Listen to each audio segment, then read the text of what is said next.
저는 이제 군대에 있을 때에 볼륨 좀만 올려줄까요?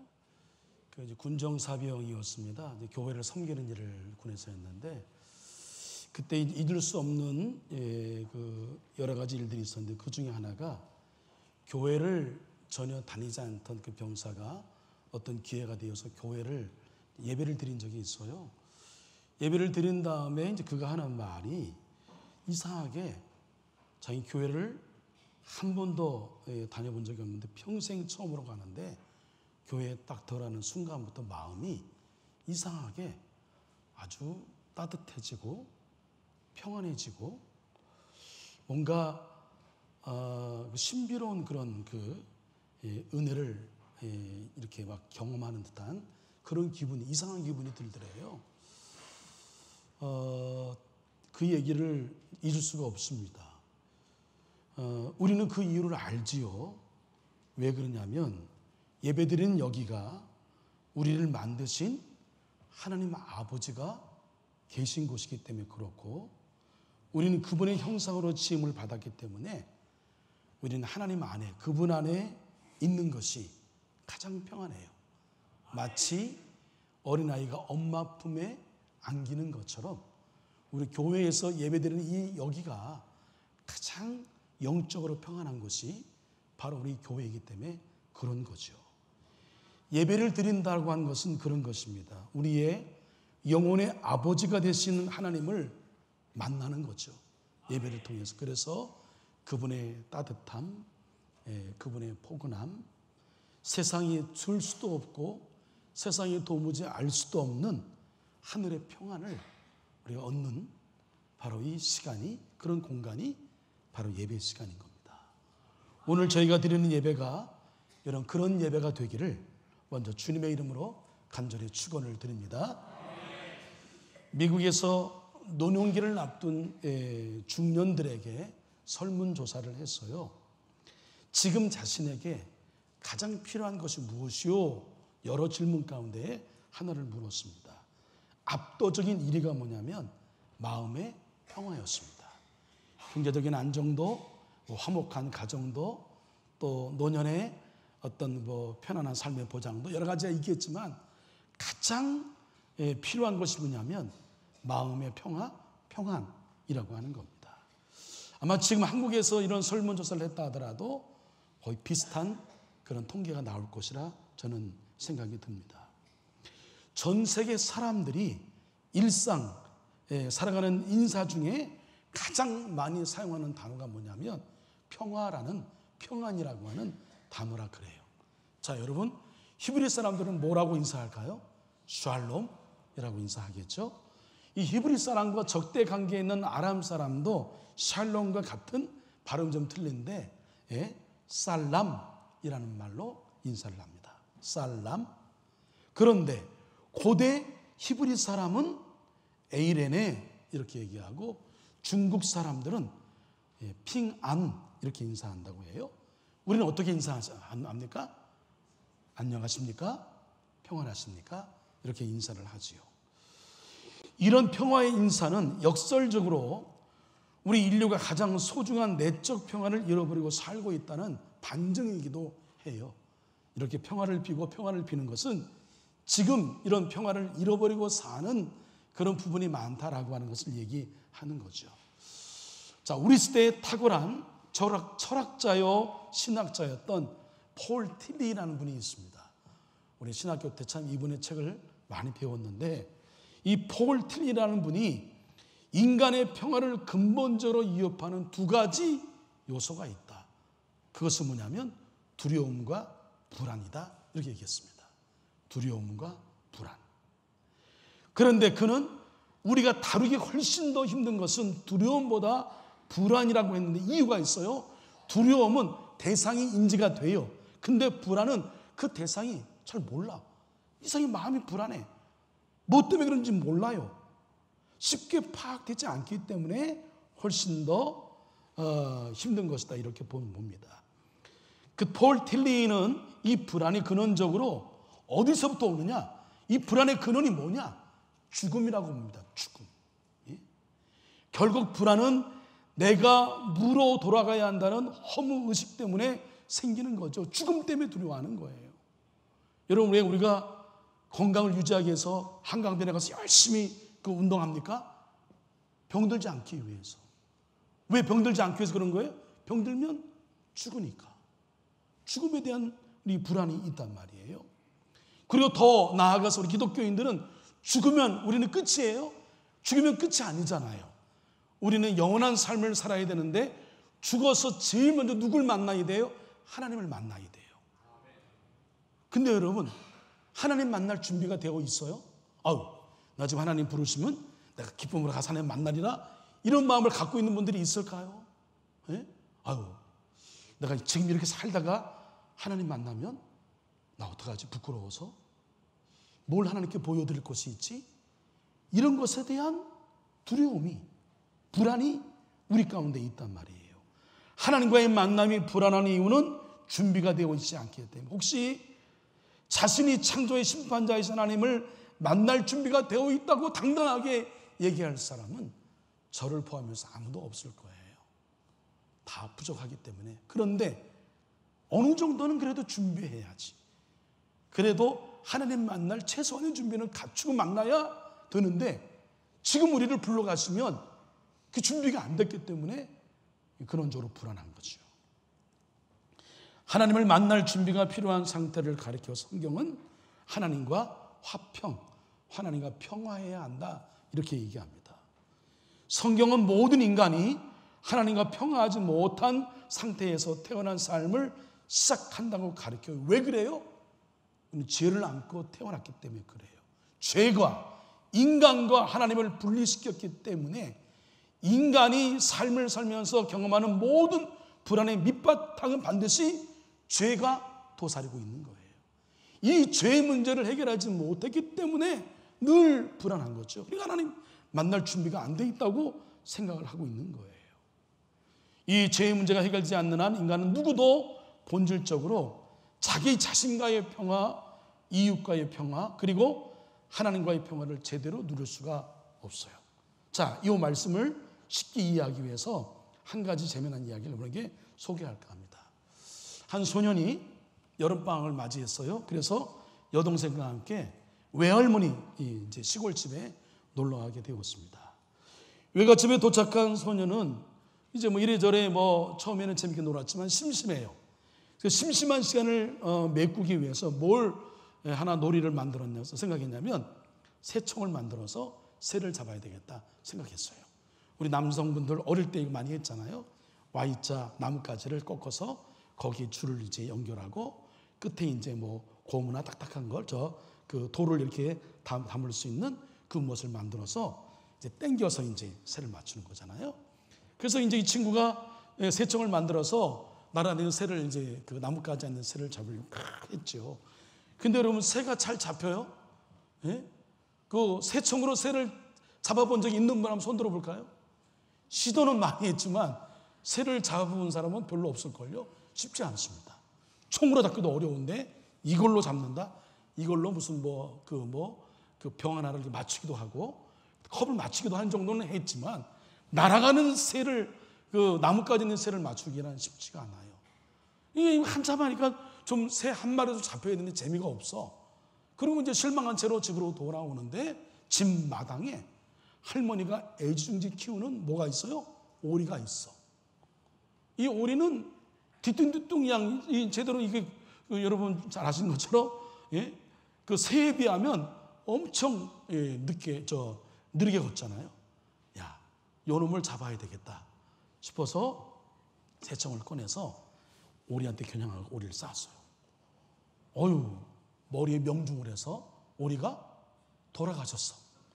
오리가 죽었어요. 근데 이 오리를 새 대신에 보상심리로 그걸 맞춰서 이제 그 쓰러뜨린 건까지 괜찮은데, 큰일 났어. 이 오리, 할머니가 애지중지 키우는 오리야. 그러니까 걱정이 되는 거죠. 이제는 오리를 맞춰 재미를 보았으나 한편으로는 할머니한테 혼날 생각하니까 큰일이야. 어떻게 할까 고민했죠. 가서 보니까 오리가 죽었단 말이에요. 그래서 이제 이걸 모면하기 위하여 이제 주변을 살피니까 아무도 없어. 그래서 얼른 오리를 이제 그 수습해서 마당 한쪽에 한 구석에 땅을 파가지고 묻었어요. 그리고 이제 시치미를 이제 뗀 거죠. 근데 마음이 편해요? 편치 않죠. 그 이제 마음 편치 않은 거를 여러분 누군가에게 얘기하면 조금 좀 나았잖아. 근데 주변에 믿을 만한 사람은 여동생밖에 없어. 여동생한테 솔직히 얘기했어. 내가 이만저만해서 이랬다. 이건 절대 비밀이야.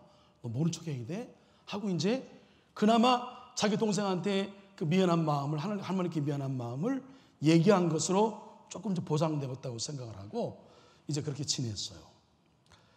그리고 저녁 시간이 되었습니다. 밥을 먹는데 양심이 괴로운 거야. 그러니까 할머니를 제대로 쳐다볼 수가 없어. 눈도 맞추기도 어렵고 할머니가 뭘 물어보면 제대로 대답도 못해, 말도 못하고. 그럭저럭 식사를 마치자 여동생이, 다만 식사를 끝난 여동생이 오빠를 불러요. 부르더니 설거지를 하래. 설거지는 원래 여동생이 하는 건데, 예? 설거지를 시키는 이유를 알겠죠? 왜 이거 내가 설거지 하냐고 물었더니, 그래, 알았어. 그런데 할머니한테 얘기하지, 겁박하는 거죠. 소녀는 하는 수 없이 이제 뭐 설거지를 하고 여동생한테 꼼짝없이 이제 이게 약점을 잡혔으니까 그렇게 지낼 수밖에 없단 말이에요. 고민이 되었어요. 한참 고민하다가 이 생각 저 생각을 하다가 밤늦게 용기를 내어서 소년이 할머니 방에 노크를 하고 들어갔습니다. 그리고 자초지종을 솔직히 얘기했어요. 할머니 이만저만하고 해서 제가 할머니 예수님지 않은 오리를 죽여서 이렇게 했습니다. 그냥 눈물을 뚝뚝 흘리며 잘못을 구했죠. 그랬더니 할머니가 뜻밖의 이런 말씀을 하셨습니다. 걱정 말거라. 내가 아까 2층에서 청소하다가 네가 오리를 싸서 죽이고 마당에 파묻는 것까지 다 보았단다. 나는 이미 다 용서했으니까 안심하고 자거라. 네가 솔직하게 얘기한 거로 충분하다. 그리고 그 손주를 이렇게 데려오고 이제 끌어안고 이 소녀를 위해서 축복 기도를 할머니가 해준 거죠. 교회 나가시는 할머니니까 정직하게 얘기한 것, 앞으로 정직하게 살기를 바라는 마음, 할머니가 마음을 다해서 축복 기도를 해 주었습니다. 이 소년이 얼마나 기뻤을까. 홀가분한 마음과 양심의 평화와 자유를 느꼈을 거예요. 그날 밤 단잠을 자고 이튿날 아침 식사를 맛있게 먹었죠. 아주 편안한 마음으로. 여동생이 어김없이 부엌으로 불러요. 오빠! 불러요. 설거지 하라는 얘기죠. 오빠가 설거지 했을까요? 안 했을까요? 이제 할 필요가 없어. 안 했습니다. 당당하게. 어젯밤 이미 평화와 자유를 얻었기 때문에 그런 거예요. 본문의 말씀에서도 사도 바울은 이와 비슷한 사건이 우리 그리스도인들에게 일어난다고 선포를 하고 있는 거예요. 오리를 죽인 소년이 할머니를 피하고 할머니와 함께하지 않으려 한 것처럼 죄를 범한 우리는 하나님에게서 도피합니다. 에덴 동산에서 아담과 하와가 그러하듯이 피하는 거예요. 여동생에게 잠시 동안이지만 노예살이를 한 것처럼 우리는 사단의 종노릇을 하며 스스로 정죄하며 살아요. 사단이 그걸 자꾸 건드려요. 야, 네가 예수 믿어? 착한 척 하지 마. 너 오리 죽였어. 너 죄 많어. 너 죄인이야. 이걸 자꾸 건드려요. 무엇을 해도 마음의 기쁨과 평안이 없어요. 그래서 로마서 5장 1절을 보면 예수님을 통해서 우리가 용서를 받았다고 말하죠. 그리고 이제는 하나님과 평화하게 되었다. 하나님과 화평하게 되었다. 이것이야말로 인간이 경험할 수 있는 가장 고귀한 복 중의 복, 축복인 거죠. 그러므로 우리가 믿음으로 의롭다함을 받았으니 우리 주 예수 그리스도로 말미암아 하나님과 평화를 누리자. 로마서 5장 8절에 보면 우리가 아직 죄인 되었을 때 우리가 받아 마땅한 죄값을 예수님이 대신 다 치렀다. 그분의 희생으로 인해서 우리는 하나님과 평화하게, 하나님과 화평하게 되었다. 하나님과 평화를 하게 되었다. 이렇게 고백을 합니다. 우리가 경험한 축복은 단지 우리 죄가 용서받은 것뿐만 아니라 의롭다함을 받았다. 이 의롭다함을 받았다고 하는 것은 뭐냐면 죄 짓기 이전의 상태, 죄를 하나도 짓지 않은 상태로 내가 너를 새롭게 시작할 수 있는 기회를 준다. 이게 의롭다함이에요. 예? 새로운 출발할 수 있는 기회를 준 거죠. 이게 은혜인 거죠. 은혜 받을 자격이 없는 자에게 베풀어 주시는 하나님의 사랑. 예수 그리스도의 사랑 때문에 우리는 하나님과 평화하며 살게 되었고, 이것이 바로 복음의 본질인 거죠. 그러니까 이상하게 마음이 불안해. 뭔가 이게 시원치가 않아. 그건 왜 그래요? 하나님과 화평의 관계가 회복되지 않았기 때문에 그런 거죠. 예? 이제 마음이 찜찜해. 그 안에 그 죄. 근데 이 죄의 문제를 예수님을 통해서 속죄함 받았다, 해결함 받았다 라고 하는 구원의 확신을 가짐으로 인하여 하나님과 화평하게 되면 마음의 진정한 평안이 임하게 되는 거예요. 이게 구원의 확신을 통하여 주는 진정한 마음의 평안이죠. 세상이 줄 수도 없고 세상이 알 수도 없는 평안이에요. 평안해요. 그래서 여러분이 믿는 사람과 믿지 않는 사람의 특징이 뭐냐면, 어려운 일, 막 힘든 일, 우리 오늘도 우리가 나중에 함께 기도하겠지만 우리 성도의 가정 가운데에 함께 아파할 일들이 있습니다. 많은 식구들이 있기 때문에. 그런데 그런 일을 당해도 잠시는 마음이 상하고 속상하지만 이상하게 마음이 평안해. 예? 마음에 고요가 있어. 마음이 안정돼요. 이게 왜냐하면 우리 안에 근본적인 불안의 문제가 해결됐기 때문에 우리 앞에 놓여있는 작은 불안은 이겨낼 수 있는 거예요. 근본적인 불안을 해결하는 게 중요한데, 그것은 여러분 다른 방법이 없어요. 예수 그리스도의 십자가 외에는 우리를 구원할, 우리의 진정한 평안과 평화를 줄 은혜는 없는 것을 여러분 믿으시길 바랍니다. 예? 그러니까 우리 마음이 평안한 거예요. 아유, 조금 돈 못 벌면 어때? 오늘 장사가 안 되면 어때? 그것 때문에 막 그냥 못 살고 죽을 일처럼 불안한 게 아니란 말이에요. 예? 어느 TV 프로그램에 그 이제 어부인데, 어부들이 참 보니까 이 자기의 직업을 통해서 생활 속에서 얻는 철학, 진리 이런 것들을 많이 터득하는 것 같아요. 그러니까 오늘 바닷가에 나가서 많이 잡든 적게 먹든 신이 하나님이 허락하신 것만큼 주시면 그걸 감사히 받겠다. 그런 마음, 그런 고백을 한단 말이에요. 예? 우리 일상 속에 있는 조금 먹고 조금 입고 이런 것들은 우리의 근본적인 내 마음의 불안의 요소가 아니에요. 죄의 문제, 이게 아무리 우리가 무슨 막 부를 누리고 명예 권세를 누리고 권력을 누리고 한다 하더라도 이 죄의 문제로 인한 근본적인 불안의 문제를 해결하지 못하면 늘 마음이 불안한 거야. 이상하게 꼭 뭔 일이 생길 것 같고 편치 않아. 우린 또 다르단 말이죠. 철로 역정에 보면 수많은 고난의 길을 걷던 그리스도인이 마침내 고난의 언덕을 넘어요. 그 다음에 도착한 곳이 어디냐면 아름다운 집이에요. 교회입니다. 이 집에 들어가 제일 먼저 경험하게 되는 것이 뭐냐면 평화였습니다. 지금까지 중요해요. 한 번도 경험하지 못했던, 한 번도 느끼지 못했던 쉼이에요. 안식이에요.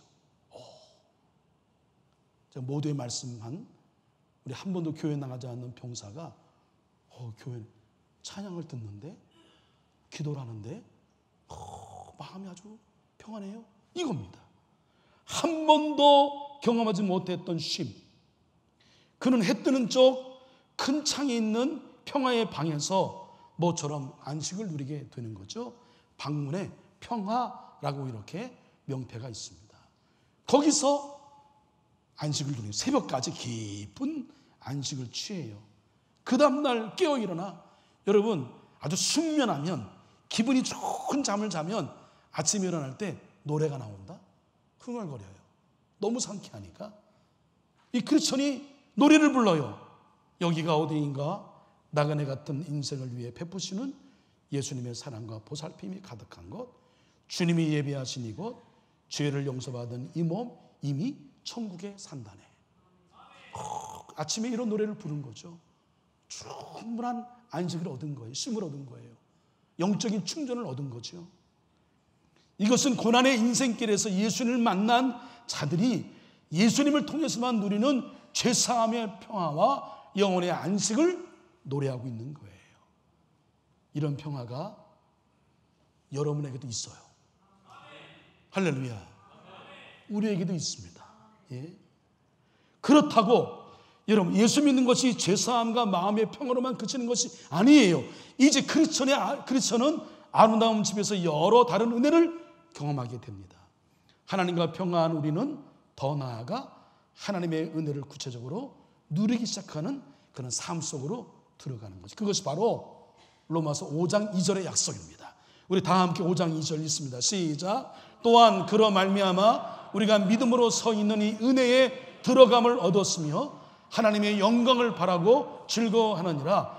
은혜 받을 자격이 없는 사람들에게 베풀어지는 하나님의 사랑이라고 말씀드렸는데, 은혜를 우리가 하나님과 평화하고 은혜를 받는 삶을 살도록 이 외아들까지 주신 하나님이 무엇을 주시지 않겠느냐. 구원 외에 그 모든 것들을 더해 주신다. 그 외에 우리가 누릴, 그 외에 우리가 받을, 우리가 특권으로 얻을 그런 축복이 많단 말이에요. 로마서 8장 32절 말씀 함께 읽습니다. 시작. 자기의 아들을 아끼시지 아니하시고 우리 모든 사람을 위하여 내주시니가 어찌 그 아들과 함께 모든 것을 우리에게 주시지 아니하겠느냐. 할머니는 자기 오리를 죽인 손자를 정죄하지 않고 용서했습니다. 용서의 기회를 주었단 말이에요. 아마 성질이 좀 성격이 급한 할머니는 그 저녁 먹다가, 야, 또 내가 나한테 할 말 없어? 뭐 이렇게 물어서, 예? 오리를 죽인 일을 어떻게든 뭐 이렇게 물어보려고 했습니다만, 하는 분이 있을 수 있지만 안 그랬단 말이에요. 할머니는 기다렸어요. 그리고 거기서 끝나지 않고 그에게 기회를 주고, 그 다음에 그의 정직하게 얘기한 얘기를 기쁨으로 다 받아주고, 그 다음에 그 손주를 가슴에 안고 축복해 주셨다. 할머니의 평화는 모든 축복의 시작이다. 하나님과의 평화는 내가 구원받은 것으로 끝남이 아니라 우리가 주님이 우리를 부르시는 그날까지 이 땅에 사는 동안뿐만 아니라 저 영생을 사는 동안까지 하나님께서 우리에게 구원 외에 주시는 모든 축복이 있단 말이에요. 그걸 우리에게 허락해 주셨단 말입니다. 하나님은 우리의 아버지, 아빠라고 부르시는 특권을 주었어요. 우리는 그분의 아들, 딸의 권세를 갖고 있단 말이에요. 이걸 누리는 거예요. 예? 근데 우리는 그냥 겨우 구원받은 은혜에 머물며 살아갈 때가 많아요. 우리가 여기서 넘어서야 돼. 하나님 우리에게 베풀으신 은혜가 얼마나 큰지 그 외에 모든 것들을 주시는 축복을 여러분 누리시기를 주님의 이름으로 간절히 축원을 드립니다. 저는 몰랐는데 이번에 여러분들 우리 장로님들이 정말 마음을 모아주셔서 성령 30주년을 기념하여 의미 있는 우리 가족여행을 다녀왔습니다. 대만 처음 갔는데 좋더라고요. 근데 이것저것 이제 그 여행을 준비하는 것을 우리 둘째 승준이가 준비했는데 뭘 알아냈냐면 요 기간 동안에 5월 1일부터 6월 30일까지 요 기간 동안에 자유여행을 하는 사람들에게 그 대만 정부에서 관광을 독려하기 위하여 일단 복권 같은 그런 이제 기회를 주었어요. 그래서 그걸 이제 어플라이 하게 되면 공항에 도착해서 이제 그 QR 코드를 대면 그 복권이 당첨된지 안 되는지를 알려주는 겁니다. 예, 여러분 그 당첨금이 얼마냐면 놀랄 준비하세요. 21만 원. 별로 안 놀라시는구나. 그 정도는 뭐, 예, 우리 교회 수준이 뭐 그 정도는 뭐, 예. 그런데 여러분 4명이 21만 원 받아봐 얼마야? 여행 경비는 다 거기서 뽑는 거죠. 그래서 이제 큰 마음을 갖고 기도는 안 했습니다만 기도하는 마음으로 먼저 승준이가 딱 어플라이 했는데 맨 마지막 삐삐 나오더니 sorry. 예, 안 됐다는 거죠. 두 번째 저희 집사람 불렀어요. 역시 sorry 안 됐어요. 예, 2명 떨어졌으니 나는 되겠지 하고 이제 제가 딱 QR코드를 댔죠. 그랬더니 역시 저도 sorry 아무도 안 됐어요. 야, 이러다가 우리 집에 아무도 안 되는 거야? 맨 마지막 큰아들이 했는데 큰아들이 맨 마지막에 sorry가 아니라 congratulation 떴습니다. 뭐 박수까지 받을 일은 아니고 그래서요 그거 가지고 거기서 그거는 또 가지고 못 가. 거기서 다 써야 돼. 그 대만에서 21만 원을 거기서 다 쓴 거예요. 얼마나 아주 풍족하게 썼는지 아주 그냥 우리 큰아들 거들먹거리면서 내가 살게 이러면서 예? 그거 몰랐으면 혜택을 못 받는 거예요. 여러분, 구원도 큰 은혜지만 정말 이거는 엄청난 은혜이죠. 구원받은 이후에 하나님의 아들, 딸, 자녀로 주시는 놀라운 축복이 있어요. 권세가 있어요. 그걸 여러분 누려야 됩니다. 예? 못 누리면 꽝이야. 그 기회를 놓치면 안 되는 거예요. 로마서 말씀이 단순하게 구원받은 은혜로 머물면 아니라 하나님의 자녀들은 여러분 하나님이 끝까지 책임져 주신대요. 어디 가든지 강을 건너든지 물속에 있든지 불 가운데 있든지 우리가 어떤 상황이 있든지 간에 하나님이 우리와 함께 하시고 하나님께서 우리를 향하신 생각은 우리가 망하는 거 안 되는 것이 아니라 우리에게 평안을 주신 것이고 우리에게 미래를 주시고 우리 희망을 주신 것이 하나님의 마음인 것을 믿으시길 바랍니다. 그러므로 선포해야 돼요. 나는 잘 될 거야. 예? 왜? 하나님이 나와 함께 하시니까. 지금 당장 어렵지만 이 문제 곧 해결될 거예요. 왜? 하나님이 나와 함께 하시니까. 하나님이 결국 우리의 길을 승리의 길로 인도하실 것이라고 하는 여러분 이 축복을 하나님 베푸시는 엄청난 보너스의 축복을 여러분 누리시기를 주님의 이름으로 간절히 축원을 드립니다. 모두가 잘 아는 비유지만 탕자의 비유 아시잖아요. 둘째 아들이 아버지 생존에 살아계신데 가슴에 못을 박잖아요. 아버지 재산 주세요. 이 얘기는 그 당시에 그 관습으로 보면 중동 지방 관습을 보면 아버지에게 상속을 요구하는 것은 그런 뜻이에요. 아버지 빨리 돌아가세요. 죽으세요. 이런 뜻이에요. 배은망덕한 거죠. 그 돈을 갖고 먼 나라 가서 그냥 흥청만청 탕진했어요. 근데 아버지는 내내 그 아들이 돌아오길 기다리잖아요. 예? 그 아들이 돌아왔습니다. 아버지가 그 탕자에게 둘째 아들에게 뭐라고 따집니까? 안 따지잖아요. 그냥 받아주고 입을 맞추고 그리고 금가락지 끼워주고 새 신발 신겨주고 새 옷 주고 동네 잔치를 벌이잖아요. 그렇죠? 그리고 선포하잖아요. 내 아들이 죽었다가 다시 살았고 잃었다가 다시 찾았다. 이 탕자에 대한 아버지의 사랑 이것을 이제 여러 문학이나 또 예술 장르로 묘사한 것이지만 제가 언젠가 한번 소개해드린 대로 미술계 거장 렘브란트가 잘 표현했습니다. 탕자의 귀향이라고 하는 그림. 저기 나오는데 저 계속 좀 보여주세요.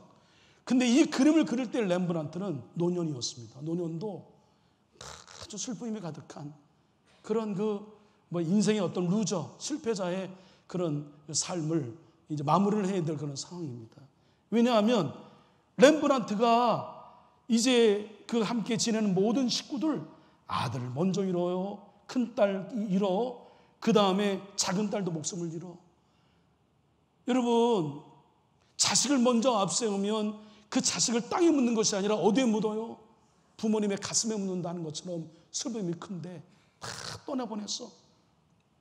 아내마저 죽어. 그리고 다시 결혼해요. 근데 그 재혼한 그 아내마저 죽어요. 재물과 명성을 잃은 그런 빚에 시달리고 말지요.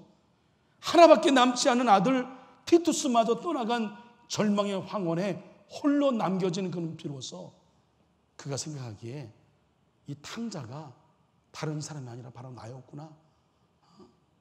자신의 이런 그 노년의 정말 비참한 그런 삶을 맞게 된 것이 다른 이유가 아니라 바로 그것을 통해 하나님께서 내게 주시는 메시지 음성은 뭐냐면 네가 탕자야. 네가 온전히 돌아오지 않았어 라고 하는 음성을 들었어요.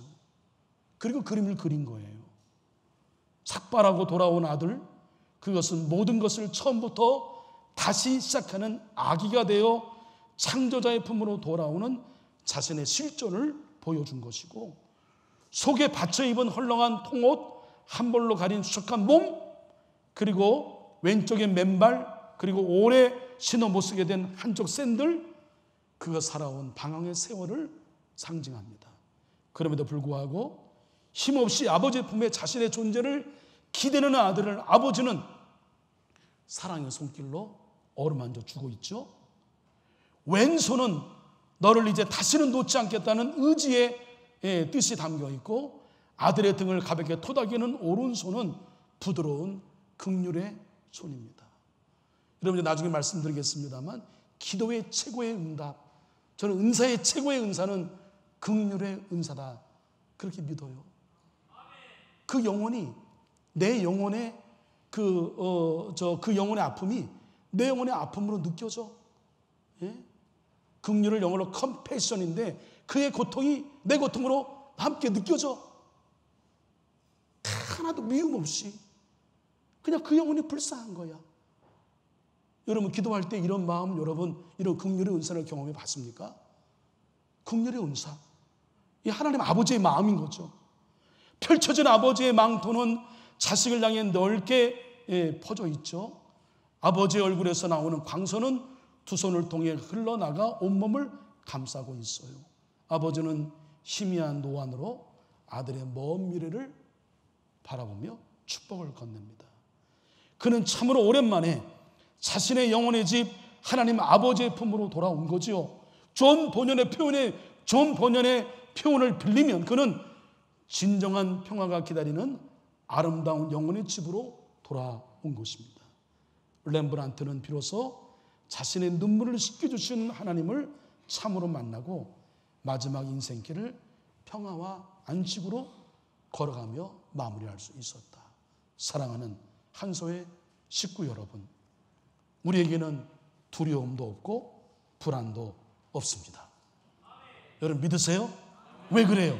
우리는 죄의 문제를 근본적으로 해결받은 사람이기 때문에 우리 안에 평화가 있어요.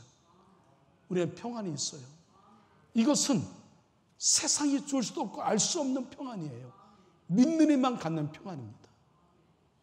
교회가 아름다운 이유는 이런 평안을 세상 어디에서 줄 수 없어요. 교회를 통해서 예수님만이 우리에게 주시는 은총을 믿으시길 바랍니다. 그래서 교회가 아름다운 집이에요. 그래서 교회는 종합병원과 같아요. 건강한 사람도 오지만 아픈 사람이, 원래 교회는 아픈 사람이 오는 거예요. 영혼이 아픈 사람이 오는 거예요. 예? 그래서 모두 우리 한 식구로 함께 품어서, 그래서 상한 마음 치유받고 서로 위로하고 격려하면서 순례길을 가는 거예요. 우린 다 아픈 자야. 우린 다 누군가의 도움이 필요한 자야. 우린 누군가의 위로가 필요한 자예요. 누구나 할 것 없이, 너나 할 것 없이. 그 교회는 그런 아름다운 교제가 있는 곳이기에 아름다운 집인 거예요. 이 평화, 여러분 이 평안을 어디서 얻어요? 어디서? 교회에서만 얻는 거예요. 주님만이 주시는 겁니다. 우리 한석 교회를 통해 주시는 일 여러분 믿으시길 바랍니다.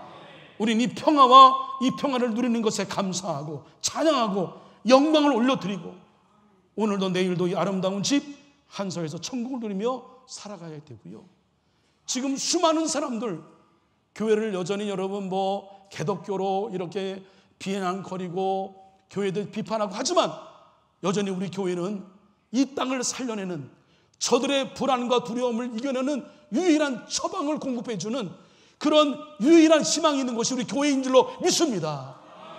그러니까 여러분 당당하게 자신감 있게 이 사람들에게 복음을 전해서 저들의 불안, 두려움을 해결해 주는 진정한 처방전을 건네주고 진정한 축복을 건네주는 사람이 되어야 한다. 그런 자긍심과 자부심을 갖고 우리 신앙생활을 하고요.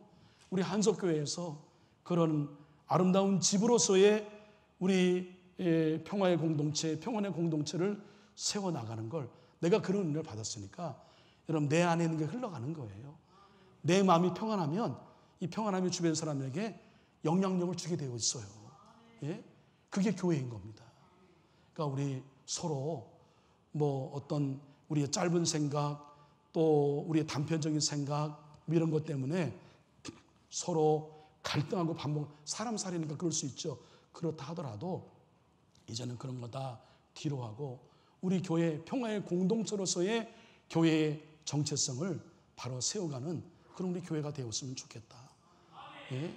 어느 미워하는 사람 없이 서로 사랑하려고 애쓰고 품어주려고 애쓰고 서로 손잡고 가려고 애쓰고 제가 지난 우리 그 연초에 말씀드렸잖아요. 제발 왼쪽 보지 말고 어디 보라고요? 오른쪽 보라고. 사람은 다 장단이 있어요. 좋은 점이 있으면 아쉬운 점이 있는 거예요. 교회도 마찬가지입니다. 완벽한 교회가 어디 있어요? 다 보면 저 서울대병원이나 뭐 삼성병원이나 연대병원에 장례 식장이 있듯이 다 있는 거예요. 교회도 마찬가지입니다. 우리가 어느 쪽을 보느냐가 중요해요. 저를 따라하시겠습니다. 오른쪽을 보자. 우리 성도를 그렇게 봐요. 그러면 그것만 보이는 거야. 그는 우리는 얼마든지 화평하고 평화하고 하나된 공동체를 세워갈 수가 있어요. 여기서만 느끼는, 한서교회에서만 느끼는 그런 천국의 맛을 우리도 느껴야 되고 전해주는 우리 교회가 되었으면 좋겠습니다. 기도하겠습니다. 한서라는 아름다운 집에 살면서 복음을 믿음으로 죄의 문제를 해결받아 죽음이라는 두려움과 불안에서 우리에게 평화와 평안을 주셔서 행복한 순례의 길을 걷게 하신 것 진심으로 감사드리옵나이다. 그 은혜에 감사하고 그 은혜를 누리며 살게 하시고 여전히 두려움과 불안의 삶을 살고 있는 주변의 사람들에게 그 은혜를 전하며 살아가는 우리 모두가 되게 하여 주시옵소서. 우리에게 언제나 평화와 평안과 미래의 희망을 주시기를 좋아하시는 예수 그리스도의 이름으로 기도합니다. 아멘.